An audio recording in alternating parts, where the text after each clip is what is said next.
अॼु इता थियो आहे सिंधी था जेके सिंधी आहिनि तंज़ीमूं जा जंहिंमें तव्हां शिरकत कई आहे उहे कहिड़ा मसइला आहिनि बलोचिस्तान ऐं सिंध जा जेके तव्हां सभु हिते गॾु थिया? साईं, बलोचनि जा सिंधियुनि जा ॾुख सूर दर्द तक़रीबन हिकु जहिड़ा आहिनि।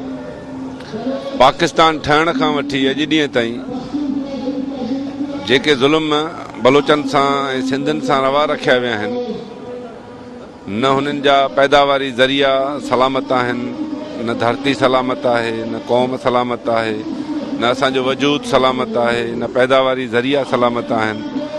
सभिनी पैदावारी ज़रियनि ते मज़हब जे नाले, पाकिस्तान जे नाले, इस्लाम जे नाले में कब्ज़ो कयो वियो आहे।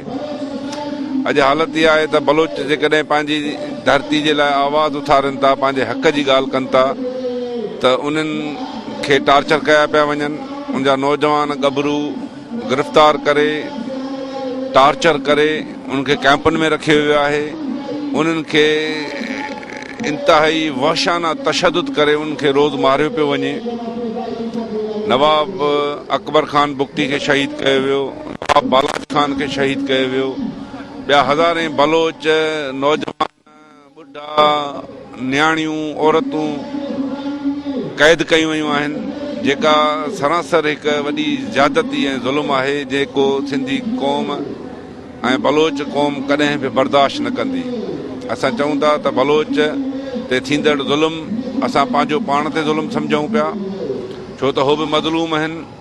बलोचनि ऐं सिंधियुनि जा सक़ाफ़ती सियासी ऐं इक़्तिसादी हिक ॿिए सां रिश्ता रहिया आहिनि।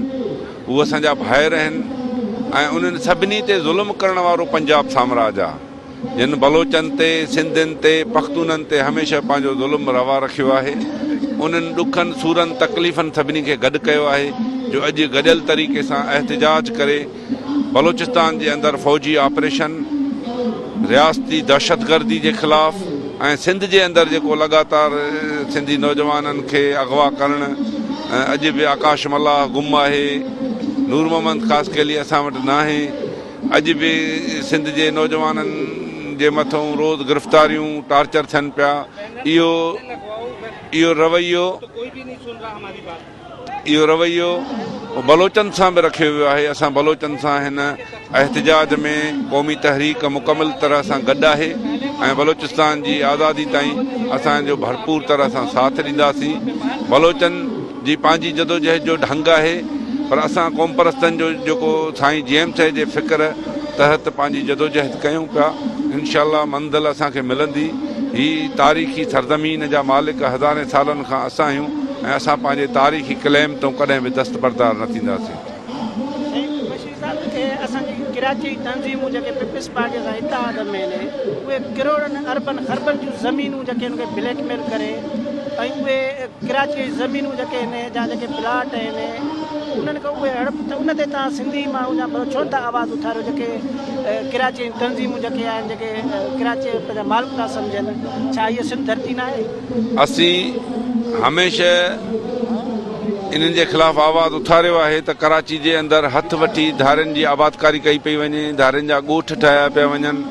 उन्हनि खे हिकु प्री प्लानिंग तहत हिते आबाद करे सिंधी माण्हुनि खे अक़लियत में तब्दील करण जी कोशिशि पई थिए, जंहिंमें पीपल्स पार्टी जी गवर्नमेंट ॿिट बणी बीठी आहे। अॼु जंहिं तरह सां सिंध जूं ज़मीनुनि ते कब्ज़ा कराया पिया वञनि ऐं उते धारी आबादकारी कई थी वञे, इन जी जेतिरी बि मज़म्मत कजे उहा घटि आहे। उन में रियासत, पीपल्स पार्टी ऐं हुकूमत उन में मुलविस आहे, जेके चाहिनि था त सिंधियुनि खां पंहिंजी धरती छॾाए हिते गैरनि खे आबाद कयूं। असां अहिड़े अमल जी मज़म्मत कंदे इहो ॿुधायूं था त इहा साज़िश सिंधी क़ौम कंहिं बि तरह सां बर्दाश्त न कंदी ऐं उनजे ख़िलाफ़ु आवाज़ पंहिंजो हमेशह उथारींदी रहंदी।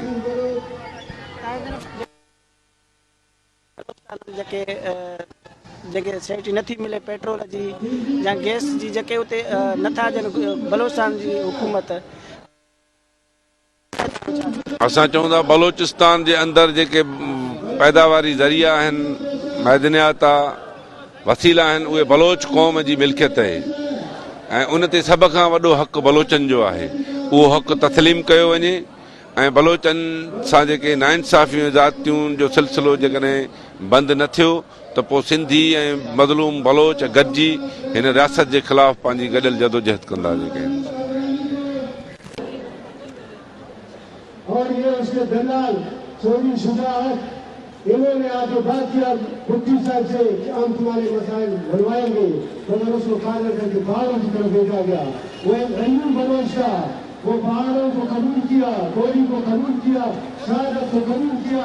اس قسم کے یہ جو لوگ تھے فوجی، یہ عامر، یہ غدار ہیں ہمارے، ہم ان کے ساتھ رہنا نہیں چاہتے ہیں۔ 90 سال ملزی کو پہاڑوں میں شہید کیا۔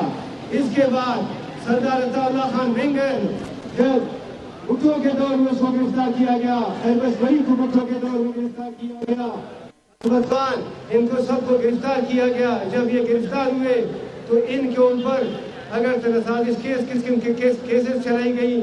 مجیب الرحمان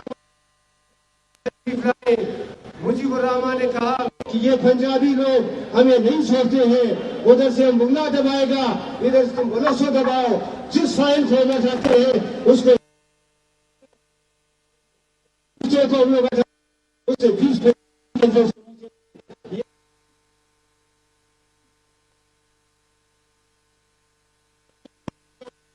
جگہ